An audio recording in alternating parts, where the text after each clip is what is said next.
இத்தனை ஆயிரம் பேர் நம்ம நிற்கிறோம். என்ன தைரியம் இருந்தால் இவனு ஹிந்தி வேணும்னு லெக்சரர் ப்ரொஃபஸர் ரூமில் போய் நிற்பாங்கன்னு சொல்லி எங்கடா வந்தீங்கன்னு. இந்த மாதிரிலாம் இப்போ பேச முடியுமா? பேப்பர்லேயே போட்டுருவாங்க இப்படி பேசுகிறாரு ஒருமையில்ன்னு. அது ஒரு ரத்தம் சூடேறக்கூடிய காலம். நான் கிராமத்திலேருந்து வந்தவன், எதுக்குறதுன்னு அடிதடினாலும் அதுக்கு பதில் சொல்லி நிற்கிறவன். நான் உள்ளே போன உடனே எதுக்குடா நேற்று அங்கே இது போட்டிங்க? ஏன்னா என் கூட வந்தவங்க ஒரு 13 பேர் மண்டை உடஞ்சிருச்சு போலீஸ் அடித்ததில். லெஃப்ட் ரைட்டுன்னு போட்டு வந்த உடனே அந்த மண்டபத்துக்குள்ளே இருந்தவங்கெல்லாம் குடும்பத்தோடு வந்தவங்க அவங்க எழுந்து வெளியே போயிட்டாங்க. சரி நமக்கு நல்ல பாதுகாப்பு அப்படின்னு நாங்கள் மேடையில் ஏறி நிற்கிறோம், கோஷம் போட்டுக்கு நிற்கிறோம். சார்ஜுன்னார் அந்த எஸ்பி. துரைமுருகன் சொன்னார் போலீஸ் சீட்டையெல்லாம் சொல்லியாச்சு, பொதுப்பணித்துறை அமைச்சர் கலைஞர் மூலமே சொல்லியாச்சு, ஒருத்தர் போலீஸ்கிட்ட வரமாட்டான், நீங்கள் தாராளமாக செய்கிறது செய்யுங்கன்னு என் அருமை சகோதரர் துரைமுருகன், இப்போ அவர் பொதுச் செயலாளர், அது சொல்லிட்டார். மேலே ஏறின போலீஸ் வளைச்சி பிடிச்சி அடித்தாங்க பாருங்க. இதில் எல்லாருக்கும் மண்டை உடஞ்சி முதுகு உடஞ்சி, துரைமுருகனுக்கு அகலமான முதுகில் நிறைய அடி விழுந்தது. நான் அடி வாங்கலை, நான் துண்டை குதிச்சுட்டாங்க அந்த பக்கம். ராத்திரி போய் ராயப்பேட்டை ஹாஸ்பிட்டலில் பார்க்குறேன், எல்லாம் பெட்டில் கிடக்காங்க. என் கூட எப்போ இருக்கிறவங்க எல்லாம் மண்டை உடஞ்சி தோள்பட்டை உடஞ்சி இருக்கிறாங்க. ஆகையினால் இவ்வளவும் செய்து சட்டக்கல்லூரி நம் நண்பர்களுக்கு அடியும் வாங்கி கொடுத்துட்டு இப்போ இங்கே இந்த காலேஜில் ப்ரொஃபஸர் ரூமில் இருந்துக்கிட்டு பையங்களை காலேஜுக்கு போக சொல்கிறீங்களா அப்படின்னு சொன்னேன். அவங்க பேசாமல் நின்னாங்க. அதன் பிறகு என்ன நடந்தது என்பதை இப்பொழுது நான் சொன்னால், இப்படிப்பட்ட ஒரு வம்பு தும்புக்கு போகிற ஆளாய்வர், அதனால் மக்கள் ஓட்டு போட மாட்டாங்க நம்மளுக்கு அப்படின்னு நினச்சிடக்கூடாது. 2 நிமிடத்தில் பறந்துட்டாங்க அந்த லெக்சரர் ரூமில் இருந்த அந்த இந்தியை கொண்டு வந்து போட்ட ஆட்கள். எங்கே ஊரை அந்த காம்பவுண்டு விட்டே போயிட்டாங்க.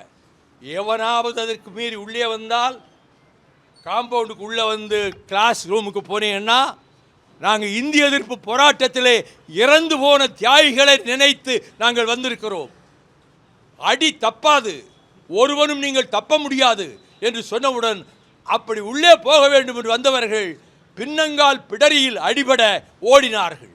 ஆக மதுவை எதிர்த்து கல்லூரி மாணவனாக நான் போராட்ட களங்களிலே கலந்து கொண்ட காலத்திலும் சரி, அண்ணா சிலையை திறக்கக்கூடாது என்ற போதும் சரி, நான் அதை தடுப்பதற்கு ஒரு படையோடு எல்லா இடத்திலும் வந்து கொண்டிருந்தேன்.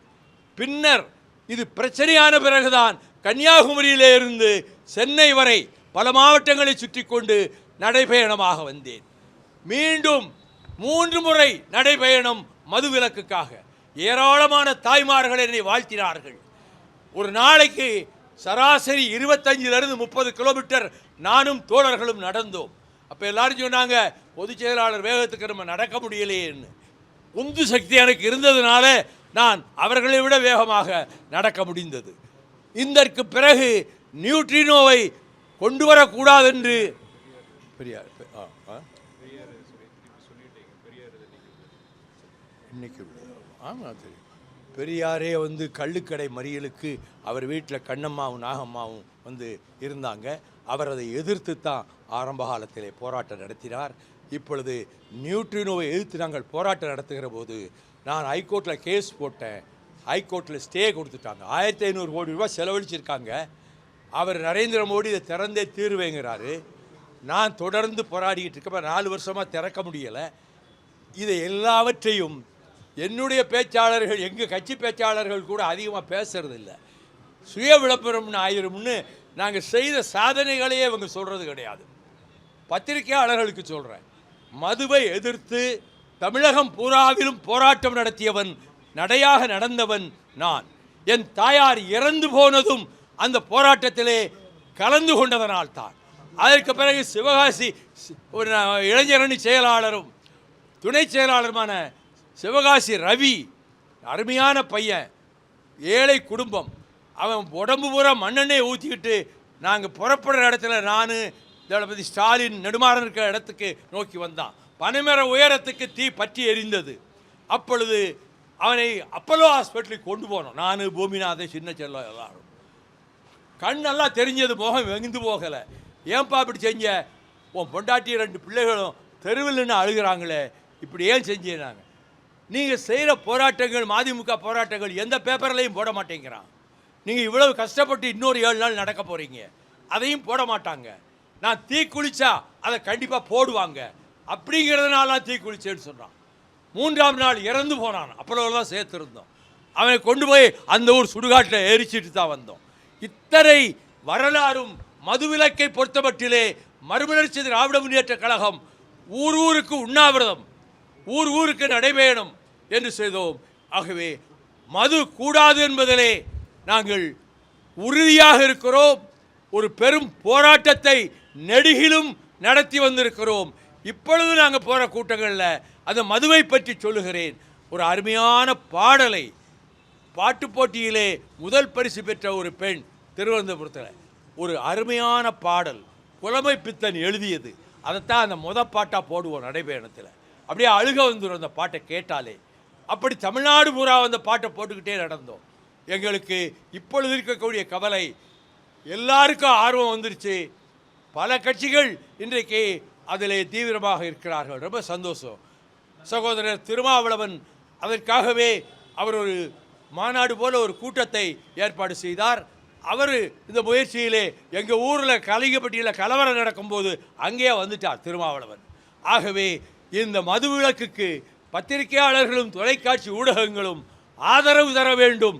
நான் என்னதான் பேசினாலும் உங்கள் மூலம் போனால் அது லட்சக்கணக்கான மக்களுக்கு, கோடிக்கணக்கான மக்களுக்கு அது போய் சேரும் என்பதனாலே உங்களை இந்த நேரத்தில் எத்தனையோ அரசியல் பிரச்சனைகள், கூட்டணி பிரச்சனைகள், தேர்தல் பிரச்சனைகள், அதெல்லாம் இப்போ பேச வேண்டாம்.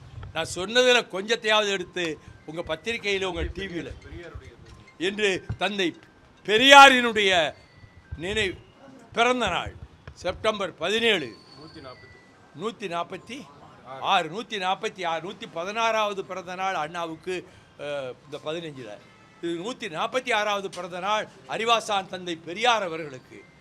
தென்னை மரங்கள் 500 மரங்கள் அவங்க தோப்பில் வெட்ட சொன்னார், இந்த கள்ளுக்கடையை ஒழிக்கணும். எவ்வளவோ போராட்டங்கள், நடைபயணங்கள், உயிரிழப்புகள் எல்லாம் நடந்தும் மதுவிலக்கு இன்னமும் நடைமுறைக்கு வரல. இதுக்கு தீர்வு உண்டா இல்லையா? நீங்கள் முதல்ல தீர்வு என்ன, எவ்வளோ பேர் வந்தாங்க, யார் யார் உண்மையாக போராடினாங்கன்னு எழுதுங்க.